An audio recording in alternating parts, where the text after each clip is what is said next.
Antes de sumergirte en esta increíble historia, considera suscribirte al canal y activar la campanita. Cada historia aquí tiene algo que decir, y no querrás perderte ni una.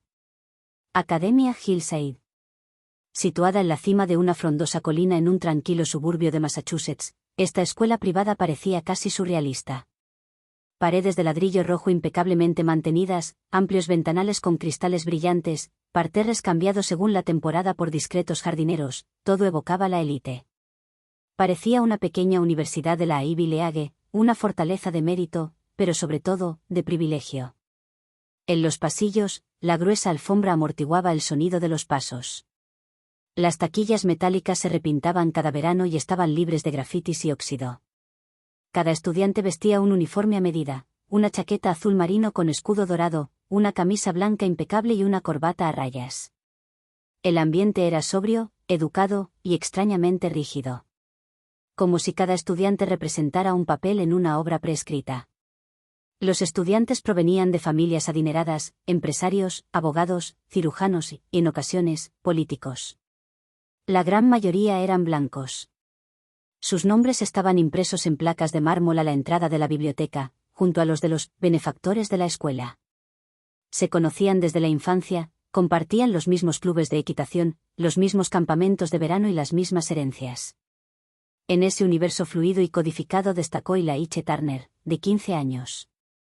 Alto para su edad, delgado, de piel oscura y ojos hundidos, Elijah era uno de los 5 estudiantes negros de la escuela. Procedente de un barrio modesto de Boston, había obtenido una beca al mérito gracias a su destacado rendimiento académico y a sus dotes musicales, consideradas prometedoras por un comité benévolo pero distante. Pero esta erudición, por noble que fuera, lo convertía en un extraño, un huésped tolerado más que aceptado. Elijah no era hablador. No participaba en conversaciones sobre vacaciones en las Bermudas, ni sobre relojes suizos ni los Tesla de sus padres. No se reía de los chistes privados ni jugaba al rugby en el jardín central. Caminaba, casi siempre, con la mirada fija en el suelo, la mochila pegada al pecho, como para hacerse más pequeño. Con los auriculares siempre a medias, se dirigía directamente a 2 lugares donde se sentía seguro, la biblioteca o el pequeño auditorio, vacío entre clases. Allí encontró refugio, frente a un piano de cola Steinway que pocos estudiantes tocaban. La madera pulida, las teclas de marfil, la profunda resonancia. Elijah podía pasar horas allí, improvisando, recreando las piezas que había escuchado en los viejos CD de su padre, jazz, música clásica, soul. Era el único lugar donde no necesitaba palabras para existir. Pero incluso este refugio era observado desde lejos. La señora Ellen Whitmore, profesora de música durante más de 2 décadas, había notado su presencia. Una mujer de cabello canoso recogido en un moño estricto, siempre vestida como una directora de orquesta clásica, poseía un aura gélida. La describían como exigente, elitista y culturalmente sensible. En realidad, se preocupaba profundamente por las apariencias, por el linaje, los modales, los títulos de nobleza intelectual. Y Elijah Turner, con sus zapatillas desgastadas, su timidez y su mirada profunda, no encajaba en su norma. Nunca lo había insultado abiertamente, no. Su racismo era solapado, disfrazado de una sonrisa educada y un silencio condescendiente. Siempre que le hablaba, lo hacía con un tono distante, como un estudiante que no entendía las reglas pero que no quería que lo corrigieran. Siempre le hacía preguntas sencillas, nunca musicales. Como si dudara de que él tuviera algo que aportar. Hasta un día que decidió, sin previo aviso, hacer visible su supuesta superioridad. Era una mañana de noviembre, uno de esos días en que el viento te azotaba las mejillas a pesar del tímido sol. Los estudiantes estaban reunidos en el aula de música, sentados en semicírculo. La señora Whitmore golpeó su escritorio con una leve sonrisa. Me complace anunciar que realizaremos un concurso musical interno. El ganador tendrá el honor de actuar como solista en la gala de invierno, ante nuestros invitados de honor, las familias fundadoras y los patrocinadores de la escuela. La emoción aumentó. Varios estudiantes comenzaron a susurrarse retos, preparándose mentalmente para lo que harían. Luego ella continuó, observando la sala. Por supuesto, algunos de ustedes pueden pensar que pueden participar, incluso aquellos que provienen de entornos menos tradicionales. Su mirada se posó deliberadamente en Elijah, con una sonrisa imperceptiblemente burlona.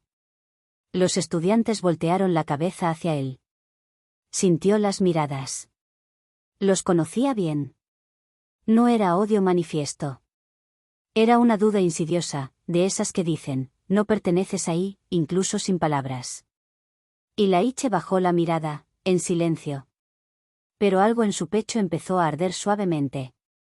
Un fuego antiguo. Heredado. Llegó el día de las audiciones, y con él, una sutil tensión que flotaba en el aire como una nube invisible. La sala de música, habitualmente fría e impersonal, se había transformado en un escenario de espera, de juicios pendientes. Los estudiantes se reunieron en el gran auditorio, más grande e imponente que la sala de ensayo habitual.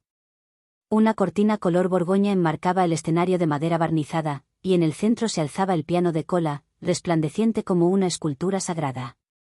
El jurado estaba compuesto por 2 profesores de arte, un miembro de la administración y, por supuesto, la señora Ellen Whitmore, sentada como una reina en su trono invisible. El ambiente era sobrio pero cargado. Se palpaba la emoción de las poderosas familias tras bambalinas, listas para ver brillar a sus hijos. Se intercambiaban susurros, se cruzaban miradas, y cada estudiante pasaba por turno, como una ofrenda al elitismo cultural de la escuela. Una joven con un moño perfecto interpretó un Mozart impecable al violín. Un chico con un flequillo impecable cantó un aria italiana, con la voz afinada tras años de clases particulares. Otros tocaron el saxofón, la flauta travesera, duetos de cuerda. Todos habían aprendido a impresionar. Entonces, en un silencio brutal, la señora Whitmore levantó la vista del periódico y dijo con voz seca: «Turner, muéstranos lo que puedes hacer. No nos harás perder el tiempo, ¿verdad?» Una onda expansiva recorrió la sala. Un silencio incómodo, pero cargado. Y Laiche, sentado atrás, miró a su alrededor. No había pedido ir. Nunca había llenado el formulario de registro. Sin embargo, todas las miradas se habían vuelto hacia él, como si fuera normal ser puesto a prueba de repente, como si fuera su deber demostrar algo. Algunos estudiantes rieron suavemente. Otros reprimieron una sonrisa. Vio los brazos de la señora Whitmore cruzados, con una expresión fría, casi impaciente. Era una invitación, no, una trampa. Una trampa. Y Laiche sintió que el corazón le latía con fuerza en el pecho. Dudó. Podría haber dicho que no. Podría haberse quedado sentado, agachar la cabeza, fingir que no oía. Pero algo, en la gélida humillación de la mujer, en la risa contenida a su alrededor, en el recuerdo del viejo piano familiar, lo hizo ponerse de pie. Caminó hacia el escenario. Lentamente. Como si estuviera escalando una montaña. A cada paso, sentía las dudas arremolinándose por la habitación. Oía las voces internas de quienes siempre lo habían visto como, el otro, la excepción, el becario. Sintió un nudo en la garganta. Pero no se detuvo. Al llegar frente al piano de cola, se detuvo un momento. Apoyó las manos en la madera lisa. Cerró los ojos. Inhaló. Vamos, la señora Whitmore dijo irónicamente, haznos soñar. Eso fue lo último que dijo antes de que el silencio fuera reemplazado por música. Pero esto no era música culta. No era una pieza popular, ni una sonata ensayada 1000 veces en una sala de espera. Fue una improvisación. Una explosión de recuerdos y emociones. Y Laiche tocó una pieza que nació en su corazón, inspirada por Chopin, pero impregnada del fuego del jazz, de las armonías disonantes aprendidas con los años, de las melodías que se escuchaban en la radio entre comidas, de las escalas temblorosas que tocaba el viejo piano desafinado de la sala familiar. Había rabia en sus acordes. Ternura en sus trinos. Dolor, también, y esperanza, un grito silencioso lanzado contra las frías paredes del sistema. Cada nota contaba su historia. La de un niño negro al que nunca se creyó capaz. La de un padre que murió demasiado pronto, que tocaba jazz en los bares de mala muerte de Rosebury y lo despertaba con baja a primera hora de la mañana. La de una madre que trabajaba de noche y lo escuchaba en silencio desde la cocina, con el corazón lleno de orgullo. La habitación se congeló. La risa se había apagado. El sarcasmo se había derrumbado. Incluso la señora Whitmore, la elitista impasible, se había enderezado sin darse cuenta, con los ojos ligeramente entrecerrados y las manos quietas. Cuando Elías terminó con una última nota suspendida, que parecía temblar en el aire como una respiración contenida, se puso de pie. Y el silencio era absoluto. Entonces, estalló un estallido de aplausos, inesperado, irreprimible. Algunos estudiantes se pusieron de pie. Otros aplaudieron, conmovidos, impotentes. Un niño se secó una lágrima discreta. Una niña susurró, fue magnífico, como para convencerse de que efectivamente había escuchado lo que había sentido. La señora Whitmore estaba pálida. Su máscara se había roto. Miró a Elaine, como si viera algo que se negaba a admitir. ¿Dónde aprendiste a tocar así?, susurró, casi a pesar de sí misma. Elaine se encogió de hombros, su voz tranquila pero firme. Mi padre era pianista de jazz. Me tocaba Bach cuando era un bebé. Y aprendí solo, con un piano viejo y desafinado. No respondió. Bajó la mirada. Sus manos, que hasta entonces habían estado apretadas, se relajaron. Por primera vez, no tenía nada que decir. Y por primera vez, Elías no tenía nada que demostrar. A la mañana siguiente, una extraña electricidad invadía los impecables pasillos de la Academia Hillside. Normalmente, los estudiantes hablaban de ropa de diseñador, viajes a Aspen, prácticas en las empresas de sus padres.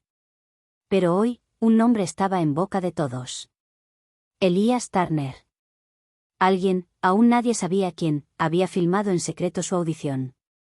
El vídeo, grabado desde un ángulo discreto con un celular, mostraba a un adolescente negro con una sudadera gris acercándose tímidamente a un piano y, en cuestión de segundos, transformando el silencio en pura magia.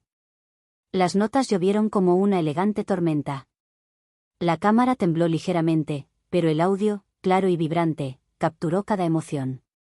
Y lo más importante, vimos cómo cambiaban los rostros del público. Vimos a la señora Whitmore pasar de la ironía gélida al asombro silencioso. Este contraste fue suficiente para convertir el vídeo en un fenómeno viral. El primer día, el vídeo circuló por mensajes privados, compartido de taquilla en taquilla. Luego, se publicó en TikTok con el siguiente texto. Este chico al que ignoramos ampliamente silenció a todos. En menos de 48 horas, alcanzó 1,5 millones de visualizaciones. Páginas sobre educación, música clásica y justicia social comenzaron a incluirlo. Los comentarios fueron vertidos. Este chico es un genio. ¿Por qué no estaba ya como cabeza de cartel? Mira atentamente al maestro al principio, y al final. Los reporteros locales llamaron a la administración de la escuela secundaria y luego a las cadenas nacionales. Una fundación musical con sede en Nueva York, tras ver el vídeo, contactó directamente con la madre de Elaine para ofrecerle una beca completa para uno de los conservatorios más selectos del país. Profesores del Berklee College of Music solicitaron una reunión con él. Pero más allá de la música, se desencadenó algo más profundo. En las horas siguientes, surgió una discusión en el foro estudiantil anónimo. Luego en Instagram. Luego en los pasillos. Los estudiantes comenzaron a relatar sus propias experiencias con la señora Ellen Whitmore. Surgió una constelación de narrativas, comentarios despectivos, miradas altivas, prejuicios disfrazados de estándares académicos. Me dijo que el jazz era menos noble que la música clásica. Ella me rechazó un solo porque mi dicción delataba a mi barrio. Me dijo que debería centrarme en los deportes en lugar de la música. Pero fue una exalumna, Mónica Reed, quien sacudió los cimientos de la escuela. Mónica, ahora estudiante de composición en la Escuela de Música Juilliard, publicó un conmovedor testimonio en su cuenta de Twitter. Cuando tenía 16 años, quise hacer una audición para una obra de Nina Simone. La señora Whitmore me dijo que no era apropiada para nuestro público. Menospreció cada idea que tenía. Durante años, creí que no estaba hecha para este trabajo. Estaba equivocada. Ella era la que tenía miedo. Almohadilla justicia para Elijah. El mensaje fue compartido miles de veces. Los exalumnos comenzaron a reaccionar, a comentar, a testificar. Bajo la presión de los medios, se lanzaron peticiones exigiendo una investigación interna sobre la cultura en la Academia Hillside. Padres influyentes, inicialmente escépticos, se conmovieron al ver a sus hijos hablar con pasión sobre la lección que Elaine les había enseñado, una lección de música, sí, pero sobre todo, una lección de dignidad. La señora Whitmore fue suspendida, al principio temporalmente. Pero la fachada de inviolabilidad que había construido durante 20 años se quebró en un instante. Elaine, en cambio, no había cambiado. Seguía pasando sus descansos en la biblioteca o el auditorio, solo que esta vez no estaba solo. Estudiantes a los que nunca había escuchado le hablaban con respeto. Profesores que consideraba indiferentes le preguntaban si necesitaba algo. Incluso el director, el señor Langley, se acercó una mañana, visiblemente nervioso, a estrecharle la mano, felicitándolo casi con torpeza. Pero nada lo conmovió tanto como la carta manuscrita que recibió en casa una noche. Provenía de la Sala Sinfónica de Boston. Querido Elaine Turner. Vimos tu actuación. Nos gustaría invitarte a actuar en solitario en nuestra noche de jóvenes talentos, frente a una audiencia de artistas, patrocinadores y estudiantes de diversos orígenes. Creemos que tu voz, a través del piano, merece ser escuchada por el mundo. Le mostró la carta a su madre, con las manos temblorosas. Ella sonrió, con los ojos llenos de lágrimas, y susurró. Nunca volverás a jugar para ser aceptado. Jugarás para ser recordado. Unas semanas después, cuando el invierno había cubierto Massachusetts con un manto blanco, Elaine estaba solo, como solía estar, en el pequeño auditorio. El gran piano negro era su refugio, su confidente. Tocaba suavemente, con los ojos entornados, sus dedos deslizándose lentamente sobre las teclas como si buscara una frase que aún no había aprendido a decir en voz alta. No esperaba oír el crujido de la puerta. Cuando levantó la vista, la señora Whitmore estaba allí parada. Ella ya no era maestra. Se acabó la sastrería impecable. Se acabó la mirada penetrante. Llevaba un sencillo abrigo gris y un cuaderno en la mano. Llevaba el pelo suelto. Parecía más pequeña, más cansada, más humana. Por un momento se miraron en silencio. Luego ella avanzó, sus tacones resonando lentamente en el suelo de madera del teatro vacío. Vine a disculparme. Elaine no respondió de inmediato. Apoyó las manos en las rodillas, con la espalda recta, pero con el alma aún insegura. No sentía ni rabia ni lástima. Solo una especie de calma inesperada, como si esta escena hubiera estado destinada a suceder desde siempre. ¿Por qué ahora? Ella respiró profundamente, sus ojos brillantes pero secos. Porque te vi tocar en la tele la otra noche. En ese concierto en Boston. Estaba sola. Y lloré. Ella miró hacia otro lado por un momento, como disculpándose por llorar. No solo por tu talento. Sino por lo que me perdí. Vi a un músico. Un artista. Un ser completo. Y recordé que te había reducido. Que había mirado sin ver. Ella se acercó nuevamente, pero se detuvo a una distancia respetuosa. Me formaron en escuelas donde me enseñaron a valorar ciertos sonidos, ciertos trasfondos, ciertas apariencias. Creía que ese era el requisito. Pero era solo arrogancia. Y miedo. Elaine se levantó lentamente. La miró con sus ojos oscuros, serenos y profundos. Me has humillado. Lo sé. Pero ese momento me liberó. ¿Por qué jugué, a pesar de ti? Porque me descubrí en ese desafío. Y comprendí que tu mirada ya no me definiría. No intentó justificarse. No lloró. Simplemente asintió. En silencio. Agradecida, quizás, por esta última lección que él le ofrecía. Gracias por responderme. Ni siquiera merecía eso. Luego giró sobre sus talones y abandonó el escenario en silencio. Dejando a Elaine solo con sus llaves, sus recuerdos y un futuro que había forjado nota por nota. Llegó la noche de la gala de invierno, y la Academia Hillside nunca había estado tan llena de emoción. El auditorio resplandecía, lleno de familias, donantes y exalumnos. Las lujosas paredes parecían tensas, casi nerviosas, como si supieran que estaban a punto de presenciar algo más grande que el evento en sí. Entre la multitud, la madre de Elías. Una ex enfermera con las manos cansadas, vestida con un traje que rara vez se veía fuera del armario. Sostenía un pañuelo blanco en la mano, ya arrugado por la emoción. A su lado, una silla vacía. El que Elías había apartado. En memoria de su padre. Entró al escenario en absoluto silencio. Sin palabras. Sin sonrisa forzada. Se sentó, acomodó el taburete y puso las manos sobre el teclado. Solo había una palabra en el programa, elegantemente escrita. Redención, una obra original de Ylaiche Turner. La música empezó lentamente, como un susurro. Luego subió, como una ola.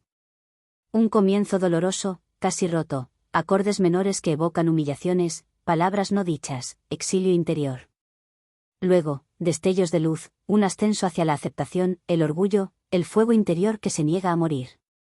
En el centro, una melodía que recuerda a Bach, pero con la libertad del jazz.